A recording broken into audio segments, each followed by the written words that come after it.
चित्रगुप्त, जरा पन्ना पलटो और देखो कि आज किसके प्राण हरने हैं। जी हाँ प्रभु। महाराज, मृत्यु लोक में एक कमजोर गधा है जो आपका परम भक्त है। काम से बचने के लिए ही सही, पर रोज आपको जरूर याद करता है। आज उसे दर्शन देकर उसके पन्नों का हिसाब खत्म ही कर दीजिए प्रभु। वाह, मृत्यु लोक पर ऐसा भी प्राणी है जो मेरी भक्ति कर रहा है। हाँ प्रभु, आप वहाँ तो देखिए। अरे चल रे गनुआ, आज बहुत काम है और बहाना मत बनाना। अरे नहीं नहीं, आज फिर मेहनत करनी पड़ेगी मुझे। कुछ तो करना होगा। जमुना भैया, मेरे पैर में बहुत दर्द हो रहा है। मैं ठीक से चल भी नहीं पा रहा हूँ।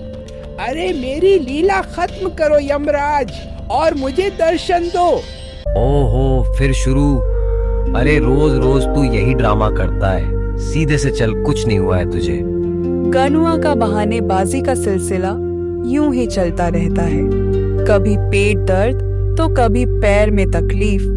हर दिन इसका कुछ ना कुछ नया नाटक लगा ही रहता था। अरे जमुना भैया, पेट में बहुत दर्द है। लगता है आज बहुत ज्यादा काम कर लिया है। अरे तुमने तो अभी काम किया ही कहाँ है। तू तो अभी यहाँ आया है, काम तो तुझे अब करना पड़ेगा। अब तो मुझे दर्शन दे दो यमराज, दर्शन दे दो। गधा इसी तरह यमराज को याद करते हुए चला जा रहा था। कुछ दूर चलने के बाद चलते चलते गधा बेहोश होने का नाटक करता है और जमीन पर गिर जाता है। अरे गनुआ, क्या हुआ तुझे? चल उठ, देख गांव के सब लोग आ गए हैं। चल अब उठ जा। जमुना भाई, लगता है कि इस यमराज ले गए। हाँ, लगता है मेरे गनुआ का समय आ गया था। जमुना को लगा कि गनुआ का अंत आ गया है। गांव के सभी लोग आकर उसे सांत्वना देने लगे। सभी मान चुके थे कि गनुआ इस दुनिया में अब नहीं रहा। देखा महाराज, आपने अपने भक्त का नाटक। यही सही समय है उसे आपके दर्शन पाने का। तुमने सही कहा चित्रगुप्त। अब चलो धरती पर। यमराज को प्रकट होते देख गांव वाले डर से अपने कदम पीछे कर लेते हैं। तेरी भक्ति से मैं बहुत प्रसन्न हुआ हूँ गधे। इस तरह रोज रोज मुझे याद करने से तुम्हारी फरियाद पूरी हो गई आज। अब चलो मेरे साथ। अरे यह तो सच में यमराज आ गए हैं। अरे महाराज, इस बात को इतना सीरियसली लेने की क्या जरूरत थी। अरे यमराज जी, आप इतनी भयानक लग रहे हैं कि आपको देखकर मेरी जान ही निकल गई। क्या आप थोड़ी देर आराम से बात नहीं कर सकते? यमराज गधे की चालाकी को भांप नहीं पाए और थोड़े नरम पड़ गए हैं। हाँ ठीक है गधे, तुम मेरे प्रिय भक्त हो। बोलो, क्या कहना चाहते हो? यमराज जी, मैं सोचता हूँ कि आज जैसे महान देवता अब भला गधों की आत्मा लेने क्यों आते हैं। मेरा क्या है, मैं तो साधारण सा गधा हूँ। आपके जैसा इतना महान देवता को मुझ जैसे गधे को ले जाने की क्या जरूरत। गधे की बात सुनकर यमराज सोच में पड़ जाते हैं। तुम्हारे बातों में थोड़ा तो दम है, लेकिन नियम के अनुसार किसी को छोड़ा नहीं जा सकता।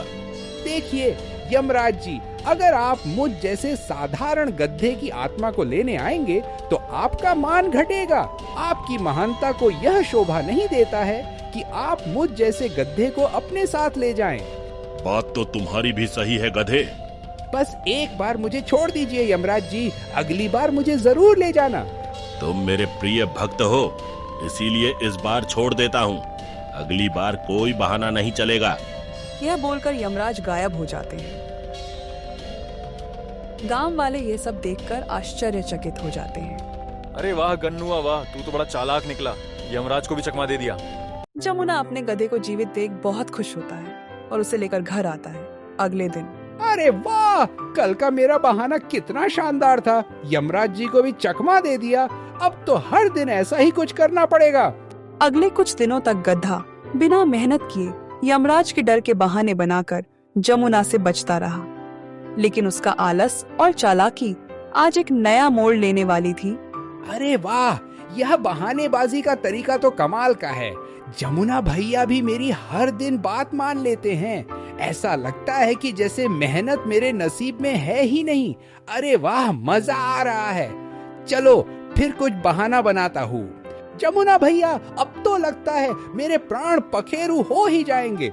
यमराज मुझे उठा लो यमराज। चल अब बहाना मत बना, बहुत काम है। इतने ही देर में यमराज फिर से प्रकट हो जाते हैं। गधे, तुम मुझे याद करके मेरा काम बढ़ा रहे हो। हर बार तुम्हारे लिए आना पड़ता है। आज तुम्हें अब मेरे साथ चलना ही होगा। अरे यमराज जी, आप फिर से। देखिए, सच में इस बार मैं बिल्कुल तैयार था, लेकिन आपकी उपस्थिति देखकर मेरे मन में एक सवाल उठ गया है। तुम्हें अब बहाना बनाने का कोई मौका नहीं मिलेगा। चलो ठीक है, बताओ कहना क्या चाहते हो तुम। यमराज जी, आप तो महान हैं, लेकिन एक छोटी सी विनती है मेरी। आप मेरे जमुना भैया को देखिए।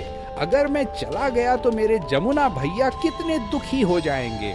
अब मेरे अलावा इनका है ही कौन। हाँ यमराज जी, इस गधे के बिना मैं कैसे काम करूंगा। यमराज जी, मुझे लगता है कि शायद मेरा समय अभी पूरा नहीं हुआ है। अगर आप मुझे छोड़ दें तो मैं पूरी ईमानदारी से काम करूंगा और जमुना भैया की कुछ दिन और सेवा करके थोड़ा पुण्य प्राप्त कर सकूंगा। ठीक है गधे, यह तुम्हारा अंतिम अवसर है। अब से बहानेबाजी नहीं चलेगी। बिल्कुल यमराज जी, आगे से मैं खुद कोई बहाना नहीं बनाऊंगा और आपके साथ चल दूंगा। यमराज हंसते हुए अदृश्य हो जाते हैं और गधा अपने बहानेबाजी के जाल में एक बार और बच जाता है। अब उसे समझ आ गया था कि मरने का नाटक करते ही उसकी इच्छाएं पूरी करने यमराज फौरन आ जाते हैं। इसीलिए अब वह सावधान रहने लगा। समय बीतता गया। गधा ने अपनी आखिरी अनुभव के बाद एक वादा किया था कि अब कोई बहाना नहीं बनाएगा, परंतु उसकी पुरानी आदतें फिर से सिर उठाने लगी। एक दिन जब वह रास्ते में था, उसकी चालाकी की फितरत फिर से जाग उठी। अरे गधा, अब क्या हुआ, जल्दी चल, हमें बाजार बहुत जल्दी पहुंचना है। अरे जमुना भैया, लगता है मेरे पैर में कुछ गड़बड़ है। एकदम से अचानक से दर्द उठा। शायद यमराज जी फिर से मुझ पर नजर रखे हुए हैं। अरे गधा, अब तेरी ये चालाकी नहीं चलेगी। यमराज जी ने आखिरी बार कहा था कि अब कोई बहाना नहीं चलेगा। चल अब उठ और काम कर। इतने ही देर में यमराज फिर से प्रकट हो जाते हैं। अरे ये मैंने क्या कर दिया। यहाँ तो यमराज सचमुच में आ गए। गधे, तुमने मेरे धैर्य की बहुत परीक्षा ले ली। हर बार मुझे आवाज लगाकर बुलाते हो, फिर मेरे साथ जाने से इनकार करते हो। आज तुम्हें अब मेरे साथ चलना ही होगा। हाँ यमराज जी, मुझे आपकी इतनी बार कृपा प्राप्त हुई है। अब लगता है कि मेरे पास सच्चा मोक्ष पाने का अवसर आ गया है, परंतु किंतु परंतु कुछ नहीं। यह तुम्हारा किंतु परंतु बहुत खतरनाक है। अरे हर बार यह तुम्हारे परंतु शब्द मुझे विवश कर देते हैं और मुझे खाली हाथ लौटना पड़ता है। यमराज जी, आप मेरे भगवान हैं और मैं आपका परम भक्त हूँ। मैं ये कैसे सहन कर सकता हूँ कि धरती पर आपके बारे में लोग कुछ भी बोले। क्या मतलब है तुम्हारा? यमराज जी, मैंने धरती के लोगों से सुना है कि आप अपने भक्तों को खुश करने के लिए कभी कभी झूठ का भी सहारा लेते हैं। यह कैसी बातें कर रहे हो तुम?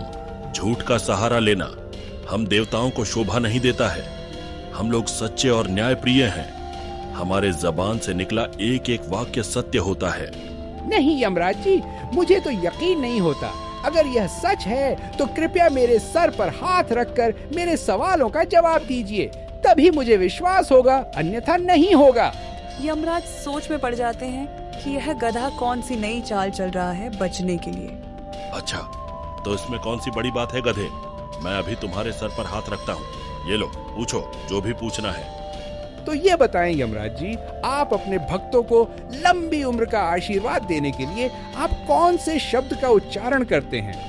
यमराज सोच में पड़ जाते हैं, ये गधा ऐसे प्रश्न क्यों पूछ रहा है। ठीक है, इसे बता सकता हूँ। बस इतनी सी बात है, दीर्घायु भव। अरे महाराज, आपने यह क्या कर दिया?